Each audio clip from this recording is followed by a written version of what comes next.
नमस्कार दोस्तों। क्यों इंडिया के सिविल इंजीनियर्स सफ़र कर रहे हैं? ना पढ़ाई अच्छा है बहुत ऐसे कॉलेज में, ना ही जो है नौकरी मिल रही है। तो दोस्तों यहाँ पे चार ऐसा प्रॉब्लम के बात बताऊंगा कि जिससे क्या है कि अब देखिए सोच पे भी डिपेंड करता है, क्योंकि हम भी कभी नहीं सोचे थे जब इंजीनियरिंग कर रहे थे भाई कि जब सिविल का जॉब करेंगे तो ये सब परेशानी आएगा। चार परेशानी के बारे में बताऊंगा और पांच जो है समाधान के बारे में बताऊंगा, क्योंकि आप जिस समय पढ़ाई कर रहे होते हैं अगर ये पांच चीज सीख लेंगे तो आपको कभी भी सफर करने की जरूरत नहीं पड़ेगी, कभी परेशानी आएगा ही नहीं आएगा। तो अब देखिए सबसे पहला जो ईगो को हर्ट होता है, आप आपको तो पता है कि हम लोग कॉलेज में थ्योरेटिकल ज़्यादा पढ़ते हैं, लेकिन जब साइट में आते हैं अब ये समझ में नहीं आता है कि भाई कि ये काम कैसे करवाना है ड्राइंग को देखते हुए। तो पहला एक रीजन है कि भाई कि आपका सैलरी को लेकर के, सैलरी सबसे बहुत इंपॉर्टेंट चीज़ है, क्योंकि आप सोच रहे हैं कि भाई लाखों रुपया खर्च करके हमने इंजीनियरिंग किया, यहाँ पे 15,000 सैलरी में हम काम करेंगे, बहुत ईगो हर्ट होता है। तो कुछ इंजीनियर जो है ये सोच लेते हैं कि नहीं, थोड़ा 4 साल तो पढ़वे किए ना, और जो है 2-3 साल पढ़ के गवर्नमेंट जॉब निकाल लेते हैं, एकदम से जो है ना आपका 80-90 हजार सैलरी जो है पर मंथ आएगा। लेकिन इसमें बहुत कंपटीशन है, तो शुरुआत में सैलरी कम होने के वजह से इंजीनियर्स जो है प्रॉब्लम में आ जाता है।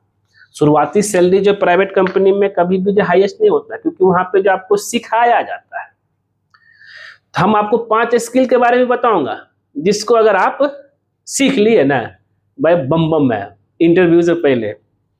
अब क्या है, टफ वर्क कंडीशन। आपको पता है सिविल इंजीनियर चाहे गर्मी हो, बरसात हो, ठंड हो, कोई भी मौसम में आपको काम करवाना पड़ेगा। उस गर्मी में चिलचिलाती धूप में आप खड़े होकर के इंस्ट्रक्शन दे रहे काम करवा रहे हैं, ये कभी सिविल ने सोचा ही नहीं था।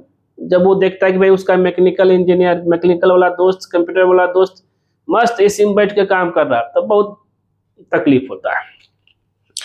तो अब यहाँ तक सिर्फ धूप ही नहीं, साइट में धूल मिट्टी सीमेंट उड़ रहा है उधर ये और आपको डील करना है वर्कमैन से, तो वो आपको लगेगा कि यहाँ कोई प्रोफेशनल है ही नहीं, हम उसको समझा रहे हैं जिसको कुछ समझ में नहीं आ रहा है। ये चीज का दिक्कत होता है। और स्किल गैप, कॉलेज में हम लोग थ्योरेटिकल चीज पढ़ते हैं, साइट में आते हैं प्रैक्टिकल चीज सब देखना पड़ता है। शुरुआत में तो हमसे ज्यादा जानकार तो लेबर मिस्त्री होता है, और मजाक उड़ाता है नया इंजीनियर आया है ना उसको कुछ ही नहीं आता है, ये दिक्कत होती है। और वहां पे आपको खराब महसूस होगा कि भाई इतना लाख रुपए देकर हम पढ़ाई किए, यहाँ पे जो है लेबर लोग हमको मजाक उड़ाएगा।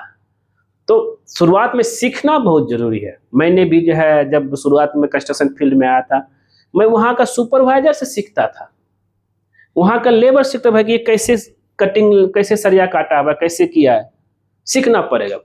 6 महीना तक आप सीख लीजिए ना, शर्म को घोल के पी जाइए, मजाक उड़ाने दीजिए, लेकिन उसके बाद जो है देखिएगा आप कहाँ से कहाँ निकल जाइएगा। माफी चाहता हूँ, वो वहीं पे वहीं रह जाएगा। खैर कोई दिक्कत नहीं, सबका अपना ड्यूटी है। अब है नौकरी का सुरक्षा और जो है अत्यधिक कार्यभार।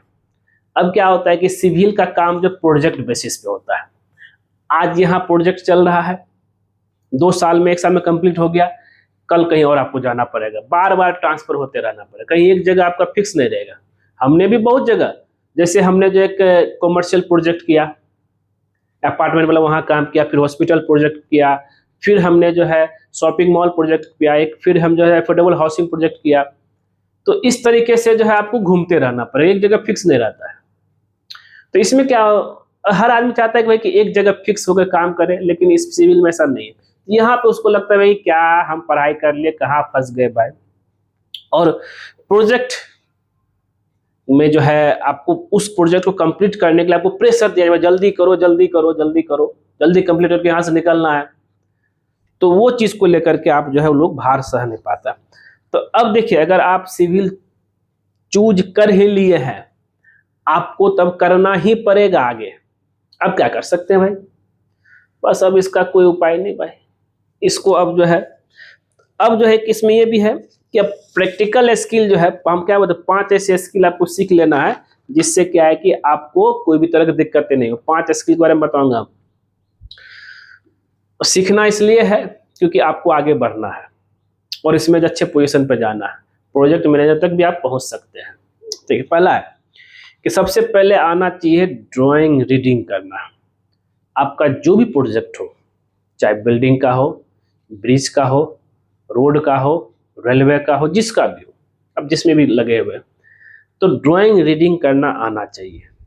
ये आप जब प्रॉपर तरह से समझिए ड्राइंग कैसे पढ़ाया था, उस ड्राइंग को देखते हुए जो है कैसे काम करना होता है, कैसे उस ड्राइंग को अदर ड्राइंग से कोऑर्डिनेट करना पड़ता है, ये सब कुछ आपको क्लियर होना चाहिए। और ड्राइंग को समझ के बाद पर उसको लेआउट का भी पूरा तरीका आना चाहिए। दूसरा है BBS, बार बेंडिंग शेड्यूल।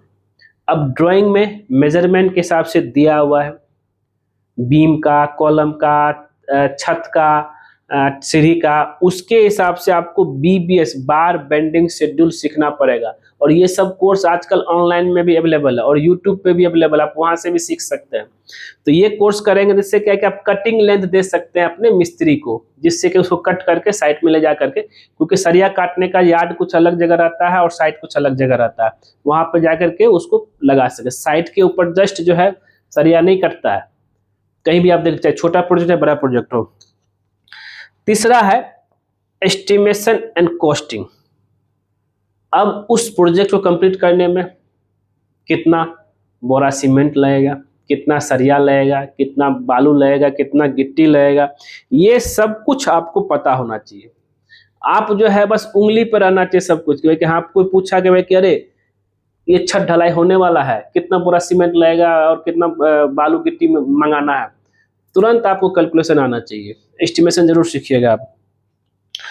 और चौथा है सर्वेइंग और इंस्ट्रूमेंटल नॉलेज, जिसमें आपका ऑटो लेवल है, टोटल स्टेशन है। अब एक जगह से दूसरे जगह पे लेवल ट्रांसफर करने के लिए आपको ऑटो लेवल दिया जाएगा। भाई लेवल पूरा बराबर होना चाहिए, एक लेवल में छत ढलाई होना चाहिए, एक लेवल में DPC होना चाहिए, प्लिंथ बीम होना चाहिए। ये लेवल आपका बड़ा प्रोजेक्ट है तो आप वाटर लेवल से भी कर सकते हैं, तो ऑटो लेवल से करते हैं तो बहुत ईजी तरीके से हो जाता है।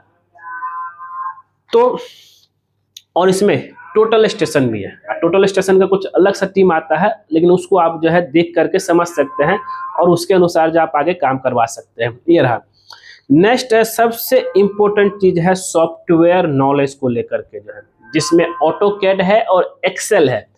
ये दो इंपॉर्टेंट चीज है। कभी कभी क्या होता है कि ऑन साइट हम लोग को डिजाइन चेंज करना होता है, तो अब जो हमारे पास ड्राइंग आता है उसमें आप ऑन साइट बैठ करके कुछ कुछ डिजाइन चेंज कर सकते हैं और उसको हिसाब से आप काम कर सकते हैं। और इसके साथ ही एक्सेल सीट, अब एक्सेल सीट में आपका सब कुछ तैयार होगा। BBS जो सबसे इम्पोर्टेंट जो वो तैयार होगा। आपको जो है पूरा प्रोग्रेस रिपोर्ट बनाना पड़ेगा, उसमें क्या काम चला है, क्या प्लान है। एक्सेल सीट भी जो आपको पता होना चाहिए प्रॉपर तरीके से। तो ये सॉफ्टवेयर नॉलेज भी तो यहाँ पता हो, तो 5 नॉलेज आपको सीख लेना चाहिए भाई कॉलेज के समय में ही। आजकल ऑनलाइन भी अवेलेबल है, ऑनलाइन के लिए आप हमसे संपर्क कर सकते हैं, कहाँ मिलेगा। और यूट्यूब पे भी हमारा कुछ वीडियो है जहाँ पे आप देख सकते हैं, स्किल को अपना डेवलप कर सकते हैं। तो दोस्तों है ना कमाल, तो आपको सफ़र करने की जरूरत नहीं पड़ेगा, लेकिन शुरुआत में आपको 6 महीना से 1 साल तक आप यही सोचते रह जाइएगा कि भाई हमने सिविल इंजीनियरिंग क्यों किया। मैं भी पहले सोचता था भाई धूप में, गर्मी में, बरसात में, अरे क्या काम, ठंड में क्या कहाँ कहाँ ना काम करना पड़ता था, और धूल मिट्टी शाम आते आते तक जो है मतलब चेहरा का रंग बदल जाएगा। तो दोस्तों मिलते हैं नेक्स्ट वीडियो में, टेंशन ना लीजिए, 5 स्किल सीखिए और ज़िंदगी में आगे बढ़िए, आपको कभी सफ़र करने परेशानी होने की जरूरत नहीं पड़ेगी। धन्यवाद। जाते थे जो है चैनल को जरूर सब्सक्राइब कर दीजिए, आपका अपना ही चैनल है। मिलते हैं नेक्स्ट वीडियो में, वीडियो पर देखने के लिए धन्यवाद।